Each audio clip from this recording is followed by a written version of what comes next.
Благодарам, почитуван председателе.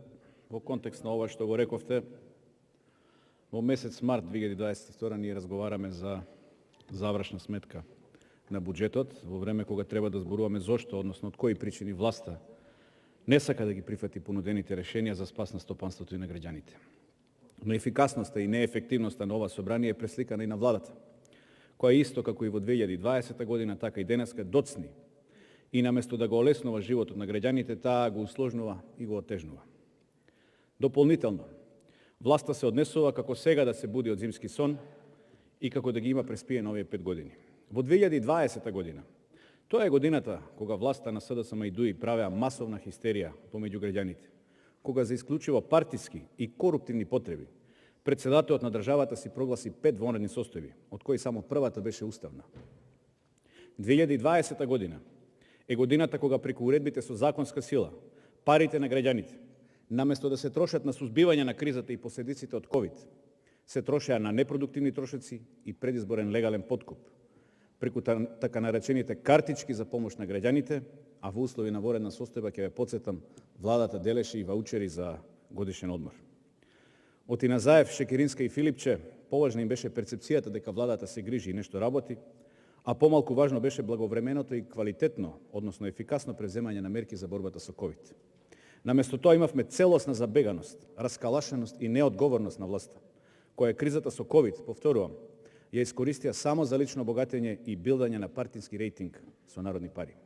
Во 2020 година, тоа е годината во која Македонија има дефицит од цели 880 милиони евра, односно тоа се пари кои власта ги украде од идните генерации. А тоа е годината во која имаме и највисок пад на бруто домашниот производ од сите соседи, односно цели 6,1%, за разлика од Србија, Косово или Босна и Херцеговина.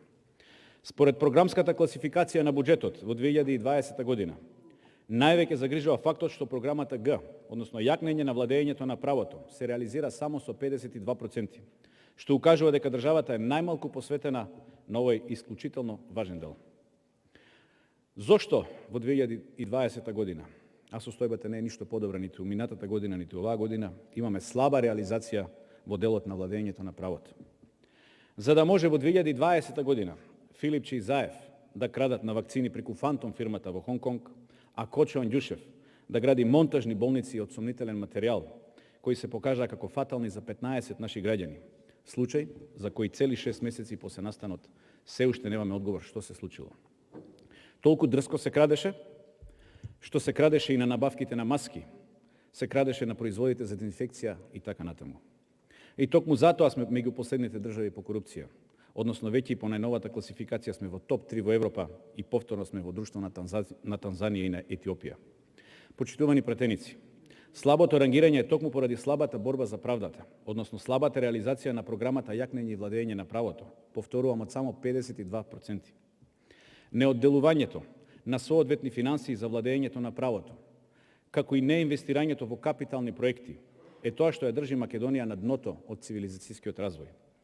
Ова што го зборувам се пренесува и низ институциите, односно еве конкретно во Министерството за внатрешни работи, каде капитални расходи се реализирани само 41%, што е можеби и најкатастрофална реализација досега.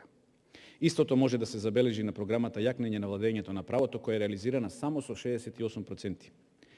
А ако се видат непродуктивните тековни трошења, ќе се забележи дека тие се реализирани со над 90%, што укажува дека истите немаат развојна компонента.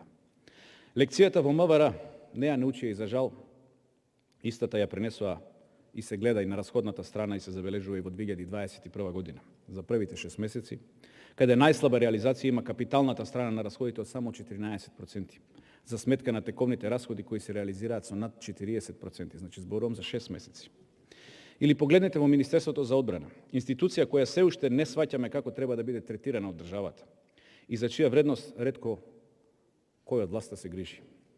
Власта на СДСМ и на ДУИ, олицетворена во тогашниот министер Шекеринска, покажуваше интерес за одбраната исклучиво заради лични и партиски пиар побуди. Токму во Министерството за одбрана во 2020 година најмала реализација имаат капиталните расходи од околу 86%, каде пак забележуваме непродуктивните трошења, како што се купување на мебел во износ од 14 милиони денари. За сметка на тоа, договорните услуги привремените вработување и други тековни расходи се реализираат со близку 100%. Во услови кога администрацијата цела криза во 2020 година си ја преседе дома, сме трошеле на привремени вработувања. Значи, прецизно планираме за непродуктивни трошења, а за капиталните трошења, како и секогаш, имаме големи отстапки од планираното. Тука не помагаат фамозните пресконференции од министерот за одбрана за тоа колку се зголемувал буџетот во Министерството за одбрана како беше министер, туку тие паѓаат во вода на крај кога ќе ја видиме реализацијата. За да биде појасно, во 2020 година на приходната страна од планираните 360 милиони денари остварени се само 31%. Истото може да се заклучи и на расходната страна. Имено во 2020 година се гледа дека со ребаланс се дојдено до реализација на 95% од расходите. Но ако се навлезе подлабоко во расходите, ќе се забележи дека Министерството за одбрана е многу далеку од НАТО принципите за буџет, каде од вкупно реализираните расходи од 7 милиарди 800 милиони денари, само 13% се реализирани како капитални. Почитувана македонска јавност, токму затоа Македонија, како и по сите други параметри, паѓа и по воена моќ, затоа што не се инвестира во војската и затоа што парите или ненаменски се трошат, или истите се крадат. Затоа сме најслаби во НАТО и во Европа, односно сме шести од позади на светската ранг листа по воена моќ, или поточно сме паднати цели 12 места од моментот на доаѓање на Социјалдемократскиот сојуз на власт во 2017 година.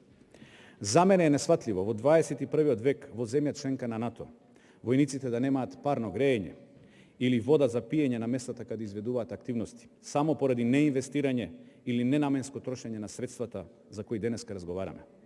2020 година и оваа завршна сметка што ја гледаме пред нас не се ништо друго, туку јасен показател за што следуваше во 2021 година, за жал и 2022 година, односно вртоглав пат на државата и тонење во 4 кризни состојби, а веќе во најава и 5-та кризна состојба.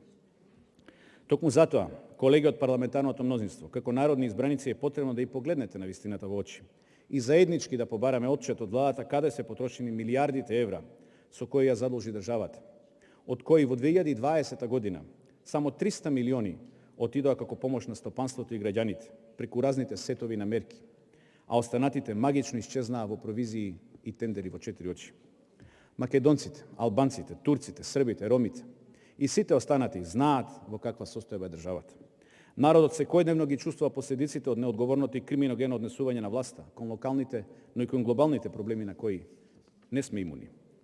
Турканиците во продавниците за брашно и зејтин, како и редиците пред бензинските пумпи не ги прави опозицијата, туку истите се резултат на недовербата на граѓаните кон сопствената влада која нема никаков легитимитет и капацитет. Тоа граѓаните го знае и во 2020 година, го знаат и денеска. На дело се виде колку знаете и колку можете. Секој обид истото да се релативизира е некоректно и кон сопствената држава и кон сопствените граѓани. Ви благодарам.